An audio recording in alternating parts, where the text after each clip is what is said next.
Millionaires hawanunui nyumba wala piece of real estate kwa majina yao. Wananunua nyumba, magari na piece of real estate kwa kutumia makampuni yao. Unaweza kushangaa nyumba fulani zimenunuliwa ama real estate project fulani zimenunuliwa kwa jina la XYZ Company Limited. Hii sio drama, ila na makusudi maalum ambayo wewe bado hujajua. Iko hivi, ili kwa ajili ya kutengeneza usalama juu ya mali zako binafsi, inabidi usajili kampuni. Ukishasajili kampuni, mali ambazo ungependa kuzinunua, kwa mfano real estate ama project yoyote ama nyumba, unazinunua ndani ya jina la kampuni. Ukinunua jina la kampuni, popote utakaposhtakiwa kwa namna yoyote, wewe binafsi mmiliki, kwa sababu kampuni ni piece of papers, kwa hiyo haiwezi kufanya makosa. Wewe binafsi utakapofanya makosa kwa namna yoyote, utakuja kushtakiwa wewe binafsi, na hizi piece of land itabakia salama.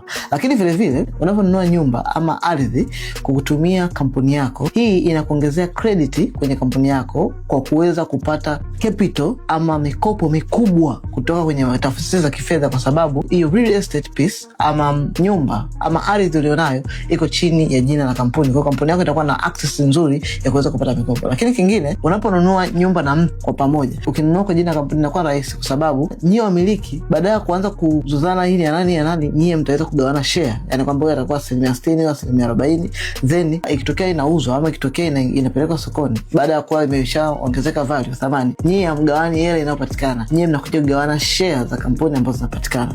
Lakini kingine, namna gani ya kuweza kurithisha mali zako kumwachia mtu mwingine bila kuhangaika na masuala ya urithi mahakamani, ni bora zaidi kununua vitu vyako chini ya kampuni, kwa sababu vitu vyako chini ya kampuni havianzi kurithiwa kufuata mahakamani. Hapana, kila mwenye share atapata share zake, na kama ni share zako upo kwenye kampuni fulani, mtoto wako ataenda kupata share zako wewe ambazo zipo kwenye kampuni fulani, kupata hizo vitu vyako bila kuanza kuhangaika na mahakama na urithi na chochote, kiurahisi bila kuhangaika. So kama hujasajili kampuni yako mpaka sasa hivi, comment neno usajili ama nipigie kupitia namba inaonekana hapa, nitakusaidia kupata usajili wa kampuni yako vizuri bila shaka.